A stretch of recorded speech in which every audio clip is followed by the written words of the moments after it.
Via, via, vieni via di qui. Niente più uccidere da questi muri. There you go. All right, let's do it. Let's go.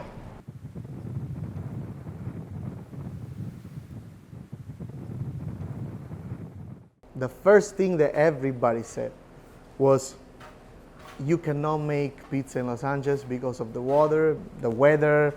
It's just not a right place to make a good bread product, right? A good pizza. I say, it might be a myth. First thing that I remember is waking up at 4 a.m. in the morning, opening up a refrigerator to grab a glass of milk. And then I saw all my family in the area where we used to make bread. And as a kid, you don't see that they're making bread, right? You see all these white arms and people are laughing, having fun. And I say, oh my God, it's 4 a.m., the party started, I want to do it too. So it started as a game for me. So, I mean, I was born in a bag of flour, that's what I like to say. When I decided that I wanted to be a chef, I was around 13, 14 years old. And I went to my mom, it's like, Mom, I really like cooking. And my mom told me, it's like, you think this is a game? What is gonna happen is when everybody is out on holidays, having fun, you're gonna be in the kitchen, working. What we have over here is just basically a fermented heavy cream. Then for both pizza, we're gonna add, this one is an aged fior di latte, almost like a provolone. Okay.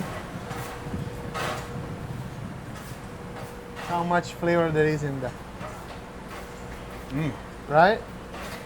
Well, basically this fior di latte comes from Latteria Sorrentina, which is the family Amodio in Naples, and they make one of the best fior di latte ever. I was working in Caserta, close to Naples. The owner of the restaurant where I used to work, I had a friend that was going to open up a restaurant here in Santa Monica. I had recently lost my mom to cancer, unfortunately, and I was looking for something to change air, like to change a little bit. And plus my mom always wanted to see the world, so when the opportunity came, I just said yes, without even thinking. They promised me so many stuff. It's like, don't worry, you're gonna be here, you're gonna be fine, papers, I'm gonna take care of you. But then when I came over here, there was no restaurant, there was no papers, and there was no job for me in the beginning. So what I found that I had to sleep in a van on Venice Beach, close to Muscle Beach, you know where those green, beautiful parking lots are? I slept there for 6 months and a half, and I remember eating hot dogs, weenies, and to heat it up, I wrap it up in aluminum foil, leave it in the sun. Hey, it was the best time of my life. I like I say, I like to be a very positive person. I don't hide that I had my moment where I said, what am I doing here? In Italy I have a job, I have a house. But then I remember the words of my mom, and I said, like, if you don't give something a try, you're always gonna think of yourself about failure. So I said, and I prayed to my mom, and I said, listen, if it's destiny that I have to be here, give me a sign.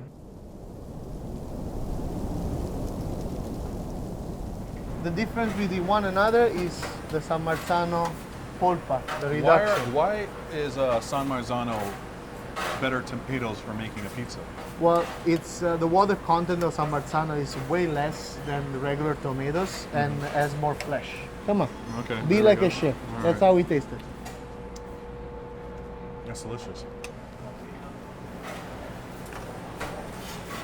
This also comes from Naples. I like see. me. I'm reading this on the side right here.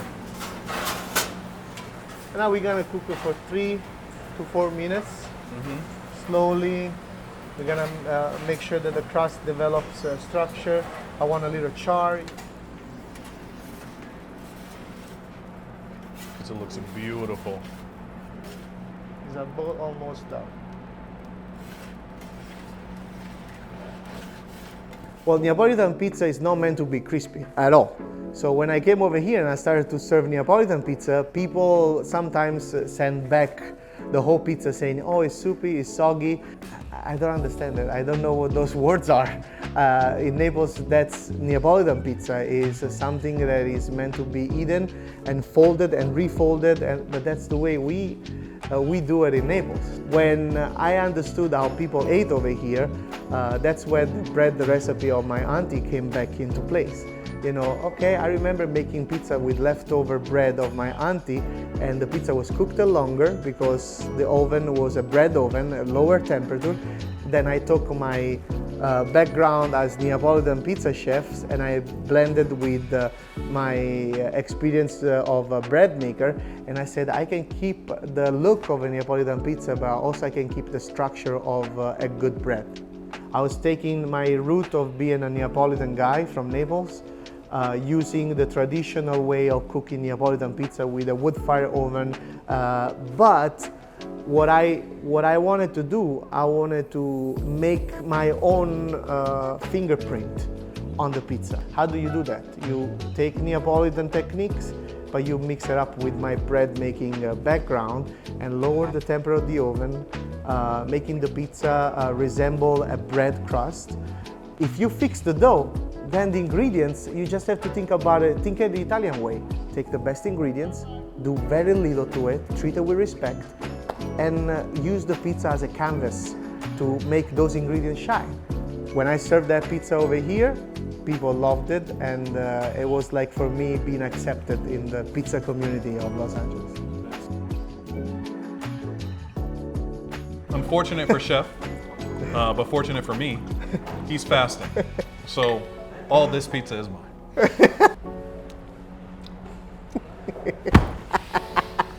Should I run? I don't know if I'm in danger or... Oh my God. Thank you, my friend. Thank you. This is legendary stuff. Chef Daniele has taken his Neapolitan roots from Naples and carried the legacy of his family to the States. As you can imagine, the pizza is as delicious as any slice you've ever had anywhere. Whether it's the cacio e pepe, the spinaci, the diavola, truly, just take your pick. So stay tuned for part 2, where we sit down with Chef and take you through 4 pizzas, bite by bite. Be sure to like and subscribe so that we can continue to share these stories of incredible chefs in Los Angeles and around the world. We appreciate you. And as usual, this is Only Where to Eat.